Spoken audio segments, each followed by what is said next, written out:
Novel اعتبار writer Umaima مکرم episode number 15۔ بھابھی اب ٹھیک ہیں؟ فاطمہ جو سندس کے پانی چھڑکنے پر کچھ دیر پہلے اٹھی تھی، سر میں اٹھتی تکلیف سے سندس کی مدد سے کھڑی ہوئی، ماتھے پہ ہاتھ رکھے اسے کچھ دیر پہلے ہوئی سب باتیں یاد آنے لگیں۔ اپنے ہاتھ پہ سندس کا ہاتھ محسوس کرتے اس نے زور سے سندس کا ہاتھ جھٹکا۔ تمہارے لیے آیا تھا نا، وہ تمہارے بلانے پر آیا تھا نا۔ فاطمہ نے اس کا بازو دبوچا، وہ ابھی سب بھول گئی تھی۔ سامنے کھڑی لڑکی اس سے بڑی تھی، وہ یہ بھی بھول گئی تھی، اور بھولتی بھی کیوں نہ، سامنے کھڑی لڑکی نے کب بڑکپن کا ثبوت دیا تھا۔ تم لائی تھی نا اسے گھر کے اندر۔ غصہ ضبط کرتی اس کی آنکھوں میں پانی بھرا۔ سندس کو جواب نہ دے سکی، منہ پہ کفل چڑھا تھا۔ بتاؤ، خود کی بد کرداری کی سیاہی تم نے میرے وجود پر انڈیل دی۔ غصے سے اس نے سندس کا ہاتھ میں پکڑا بازو جھٹکا اور بلند آواز میں بولی۔ سندس اسے پتھرائی ہوئی دیکھنے لگی۔ نہیں، وہ بد کردار تو نہیں تھی، اس نے آج تک ایسا کچھ نہیں کیا جس پہ اس کا سر شرم سے جھک جائے۔ اس نے تو آج بھی مجبوری سے بلایا تھا، اسے کہاں پتا تھا یہ ہو جائے گا، پر اسے فاطمہ کے الفاظ سن کے اپنا وجود جلتی آگ میں محسوس ہوا تھا، اور پھر اسے اپنی زیادتی کا بھی احساس ہوا۔ وہ پاک تھی جو بھی تھی، لیکن ارحم کو بلانے والی وہ تھی۔ وہ اس کی مرضی سے آیا تھا، لیکن اس کی ایک غلطی فاطمہ کی زندگی میں سیاہی گول گئی تھی۔ سر جھکاتے وہ رو دی۔ فاطمہ نے اسے نفی میں سر ہلاتے نفرت سے دیکھا۔ کتنی غلط تھی نا میں، اپنے دشمن کو اپنا ہمدرد سمجھتی رہی، جس نے ایسے موقع پر وار کیا کہ میں اپنا دفاع بھی نہ کر سکی۔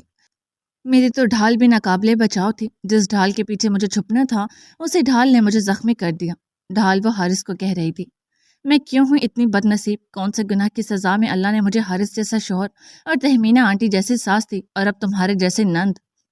غصے سے بال نوچتے وہ بیڈ پر بیٹھ گئی۔ کیوں کیا تم نے؟ میرے کردار کو داغ داغ کر کے ریزہ کر دیا۔ اس سے بہتر تھا تم پیٹرول چھڑک کر میرے وجود کو جلا دیتی، لیکن تم نے تو میری روح کو جھلسا دیا۔ دیوانوں سے کیفیت میں سندس کے دونوں بازو دبوچتے وہ اسے جھنجھوڑنے لگی۔ سندس اب بھی نظریں جھکائے رو رہی تھی۔ معافی بھی کیسے مانگتی؟ اس کی غلطی ہی اس قابل کہاں تھی کہ وہ معافی کی امید رکھتی؟ چھوڑو اسے آوارہ لڑکی، بے ہدا کہیں کی، ورنہ منہ توڑ دوں گی تمہارا۔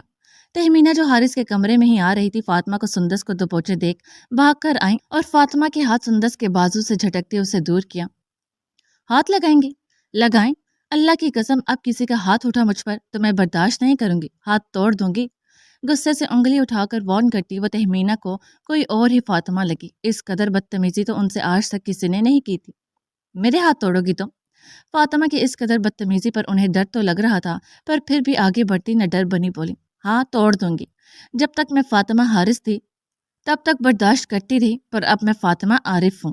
بولتے ہوئے فاطمہ بھی 2 قدم آگے بڑھی۔ جب تہمینہ اس سے ڈر کر تھوڑا پیچھے ہوئی، سندس رونا بھول فاطمہ کو دیکھنے لگی۔ اس سے فاطمہ کا ایسا رخ پہلی بار دیکھا تھا۔ جاؤ جاؤ، تمہارا باپ آ گیا ہے باہر، بتا دیے ہیں تمہارے گھر والوں کو تمہاری بے حیائی کی کرتوت، انہیں جا کر دکھانا یہ تیور۔ تہمینہ بھی ناگواری اور غصے سے بولی۔ اب اگر میرے کردار کے متعلق ایک لفظ بھی بولا نا، تو اب دوبارہ میرے یا کسی کے کردار کے بارے میں کچھ بولنے کے قابل نہیں رہیں گی۔ غصے کی شدت سے سرخ ہوتی آنکھوں سے اس نے ایک ایک لفظ چھپا کر کہا۔ بول وہ تہمینہ کو رہی تھی، جبکہ نظریں سندس پر تھیں۔ سندس اس کی بات کا مفہوم سمجھتی فقط چہرہ لیے اسے دیکھنے لگی۔ ایک لمحہ بھی انہیں اور دیکھی بنا اس نے اپنا چادر اٹھائی اور اپنے وجود پر لپیٹتی وہاں سے نکلتی چلی گئی۔ رات کے اس پہر جب 1 بجنے والا تھا، وہ گھر سے باہر نکلی۔ سامنے ہی عارف صاحب کی گاڑی کھڑی تھی۔ اس کی ہمت نہ ہوئی کہ وہ ان کے سامنے کھڑے ہو۔ نہ جانے انہوں نے کیا کیا کہا ہوگا، وہ کیا سوچتے ہوں گے اس کے بارے میں۔ رات کے اس پہر کوئی مرد اس کے کمرے میں کیا کر رہا تھا؟ اس کے قدم گاڑی کی طرف بڑھنے سے انکاری تھے، آنکھیں بہنے میں مصروف تھیں۔ اس 1 گھنٹے میں اس کی زندگی الٹ گئی تھی۔ اس کا دل کیا وہ کہیں بھاگ جائے۔ وہ اپنے باپ کا سامنا نہیں کرنا چاہتی تھی۔ کیا اس کے گھر والے بھی اسے بے حیا کہہ کر دھتکار دیں گے؟ تو وہ کیا کرے گی، کہاں جائے گی؟ لیکن اب کوئی راستہ نہیں تھا۔ اس کا ایک ایک قدم منو بوجھ تلے تھا۔ وہ گاڑی کا فرنٹ ڈور کھول کر بیٹھ گئی۔ اس کی ہمت نہ ہوئی کہ وہ نظر اٹھا کر انہیں دیکھ سکے۔ فاطمہ کے بیٹھتے انہوں نے گاڑی سٹارٹ کر دی۔ انہوں نے خود بھی فاطمہ کی جانب نہیں دیکھا تھا اور نہ ہی کوئی بات کی تھی۔ فاطمہ کا دل ڈوبنے لگا تھا، آنکھوں میں جیسے سیلاب امٹ آیا تھا۔ تکلیف سے آنکھیں میچتی وہ آنے والے وقت کے لیے خود کو تیار کرنے لگی۔ اب نہ جانے کیا ہوتا اور کتنی پھٹکار ملتی اسے۔ کیسے ثابت کرے گی وہ اپنی بے گناہی؟ کیسے بتائے گی وہ سب کو کہ جو دیکھا وہ سچ نہیں تھا؟ گاڑی گھر کے آگے رکی۔ عارف صاحب نے اتر کے دروازہ کھولا اور واپس گاڑی میں بیٹھ کر گاڑی اندر لائے اور پھر واپس اتر کے دروازہ بند کیا۔ اتنے عرصے میں وہ ایک بار بھی نہیں بولے تھے۔ ان کی خاموشی فاطمہ کی جان لے رہی تھی۔ عارف صاحب کو اندر جاتے دیکھ وہ بھی ہمت کرتی گاڑی سے اتری۔ یہ اس کا آخری آسرا تھا۔ مشکل سے قدم اٹھاتی وہ اندر گئی تو اس کو آتے دیکھ صوفے پہ بیٹھی میرب کھڑی ہوئی اور اس کے روبرو آئیں۔ مریم وہیں پیچھے ہی کھڑی تھی۔ ام امی، میں بے گناہ ہوں، مجھے نہیں پتا وہ لڑکا کون تھا، کیسے ہے، میں بد کردار نہ۔ منہ پہ پڑنے والے تھپڑ نے فاطمہ کے الفاظ اس کے منہ میں ہی دبا دیے۔ مریم نے بے یقینی اور آنسو سے بھری آنکھوں سے میرب کو دیکھا۔ عارف صاحب نے بھی تڑپ کر اپنی بیوی کو دیکھا۔ فاطمہ بے یقینی سے اپنی ماں کو دیکھتی رہ گئی، اسے یہ امید بالکل نہیں تھی۔ وہ ویسے ہی میرب کو دیکھتی رہی جب انہوں نے بازو سے پکڑ کر اسے اپنی طرف کھینچا اور اسے سینے سے لگائے خود میں بھینچ لیا۔ تم میرے وجود کا حصہ ہو فاطمہ، تمہاری تربیت میں نے کی ہے، کیا تمہیں اپنی ماں پر اتنا بھی اعتبار نہیں؟ اس لیے مجھے اپنے کردار کی صفائی دے رہی ہو؟ تم میرے پیٹ سے پیدا ہوئی ہو تو میں تم سے زیادہ جانتی ہوں میری بچی۔ اس کو خود میں مزید بھینچے وہ شدت تکلیف سے رو دی۔ میرب کی پناہوں میں فاطمہ سسک اٹھی، تھوڑی تھوڑی کر کے اس کا رونا بلند ہونے لگا۔ مجھے معاف کر دو فاطمہ، میرا فیصلہ غلط تھا۔ فاطمہ کو خود سے دور کرتے اس کے ماتھے کی چوٹ اور پھٹے ہوئے ہونٹ کو چھوتے وہ کرب سے بولی، ان کا فیصلہ اچھا نہیں ہے، یہ تو وہ پہلے ہی جان چکی تھی، پر اتنا غلط ہے یہ آج اندازہ ہوا تھا۔ مریم اسامہ کے جانے کے بعد سے آج پہلی بار اپنے غم سے نکلی تھی اور وجہ فاطمہ کا غم تھا۔ وہ آگے بڑھتی فاطمہ کے پھٹے ہوئے ہونٹ چھوتے دیکھنے لگی۔ دل میں جو پہلی بات آئی وہ یہ تھی کہ اگر آج اسامہ ہوتے اور فاطمہ کی یہ حالت دیکھتے تو حارث کو کسی قابل نہ چھوڑتے۔ عارف صاحب ایک نظر اپنی روتی سسکتی بیٹی کو دیکھتے آنسو پوچھتے کمرے میں چلے گئے۔ ہمت نہیں تھی سامنا کرنے کی، ان کے ایک غلط فیصلے نے فاطمہ کو کہاں سے کہاں پہنچا دیا تھا۔ امی، امی، وہ میرب کے گلے لگی روتے روتے گھٹنوں کے بل زمین پر بیٹھ گئی۔ اس کو دیکھتے مریم بھی اب سسکنے لگی تھی۔ ایک بار پھر رات کے اس پہر اس گھر میں سسکیوں کی آوازیں تھیں۔ مجھے معاف کر دو فاطمہ۔ اس کے بالوں میں ہاتھ پھیرتی وہ تڑپ کر بولی، امی میں کبھی حارث کو معاف نہیں کروں گی، کبھی کبھی معاف نہیں کروں گی۔ میں سندس اور اس کی امی کو بھی کبھی معاف نہیں کروں گی۔ میں اس آدمی کو بھی کبھی معاف نہیں کروں گی جس نے میری زندگی جہنم بنا دی۔ امی، میری پاکیزگی کو داغ دیا۔ امی جانتی ہیں حارث نے کیا کہا؟ وہ میرب سے الگ ہوتی ایک بار پھر دیوانوں کی طرح بولنے لگی تھی۔ وہ کہہ رہے تھے، میں میکے آ کر بھی یہی کرتی ہوں، میں مردوں سے غلط تعلقات رکھتی، عیاشی کا سامان بنتی ہوں۔ وہ کہہ رہے تھے میں تو بس فاطمہ بس، دل پھٹ جائے گا میرا۔ اسے واپس خود میں بھیجتی وہ اللہ سے اپنی بیٹی کے لیے صبر اور رحم مانگنے لگی۔ نہ جانے ان کے کون سے گناہ کی سزا تھی کہ انہیں اولاد کا دکھ دیکھنے مل رہا تھا جس سے وہ سب سے زیادہ خوفزدہ رہتی تھیں، یا پھر یہ ان کی آزمائش تھی۔ ارحم فلائٹ میں بیٹھا خود کو کوس رہا تھا، کچھ ایسا ہو کہ وہ مر جائے، اسے اپنا گناہ ناقابل معافی لگ رہا تھا۔ یہ اس نے کیا کر دیا؟ سندس کی عزت کا خیال کرتے کرتے وہ فاطمہ کی عزت خراب کر چکا تھا۔ ظاہر سی بات تھی، حارث کے علاوہ کوئی اور بھی اسے فاطمہ کے کمرے میں یوں دیکھتا تو فاطمہ کو ہی غلط سمجھتا، جس کے خوش رہنے کی وہ دعا کرتا رہا۔ اب وہ اسی کو اتنی بڑی تکلیف اور پریشانی میں مبتلا کر گیا تھا۔ آنکھیں میچتے وہ کسی طرح اپنے اندر اٹھتے طوفان کو قابو کر رہا تھا۔ وہ اس وقت فلائٹ میں تھا۔ اسے حارث، سندس اور خود پر بے انتہا غصہ آ رہا تھا۔ حارث پہ اس لیے کہ اس نے فاطمہ کے لیے اتنے گرے ہوئے الفاظ استعمال کیے۔ یہ کیسا رشتہ تھا کہ اس نے ایک موقع بھی نہیں دیا کہ وہ اپنی وضاحت دے سکے۔ اس نے سوچا تھا کہ اگر آج حارث کی جگہ وہ ہوتا تو وہ فاطمہ کی وضاحت کے بغیر اس پہ مکمل یقین رکھتا۔ دوسرا، اسے سندس پہ غصہ آ رہا تھا جو اپنی عزت کے ڈر و خوف میں کس طرح زبان پر تالے ڈالے بیٹھی تھی۔ زیادہ سے زیادہ کیا ہو جاتا اگر وہ بتا دیتی، 2 تھپڑ پڑ جاتے، تھوڑی سی ملامت کا سامنا کرنا پڑتا، لیکن وہ اس کا گھر تھا، وہ سندس کی ڈھال بن جا تھا۔ وہ سندس سے محبت نہیں کرتا تھا، وہ اس سے شادی نہیں کرنے والا تھا، یہ اس کو پتا تھا۔ سندس کو تو نہیں، پھر اس نے ایسا کیوں کیا؟ اس نے اتنا سب ہوتا دیکھ بھی یہ کیوں نہیں بتایا کہ ارحم وہاں اس کی بدولت تھا؟ اور سب سے زیادہ غصہ اسے خود پر تھا۔ اسے اپنے وجود سے نفرت محسوس ہوئی تھی۔ سارے فساد کی جڑ ہی وہ تھا۔ صرف اپنی ایک خواہش پوری کرنے کے لیے وہ کیا کر چکا تھا؟ نہ وہ جاتا، نہ یہ ہوتا۔ وہ تو اپنے لیے سزا بھی منتخب نہیں کر پا رہا تھا۔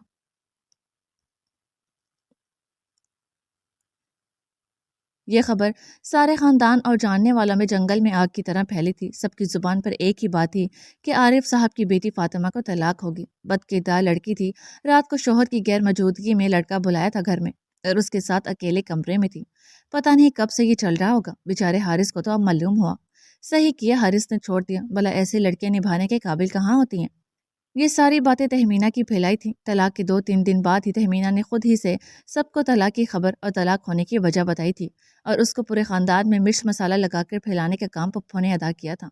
انہوں نے سب کو فون کر کر کے فاطمہ کی طلاق کی بات بتائی تھی اور ساتھ ہی وجہ بھی۔ ان کے دل پر تو جیسے کسی نے ٹھنڈی پھوار کر دی تھی۔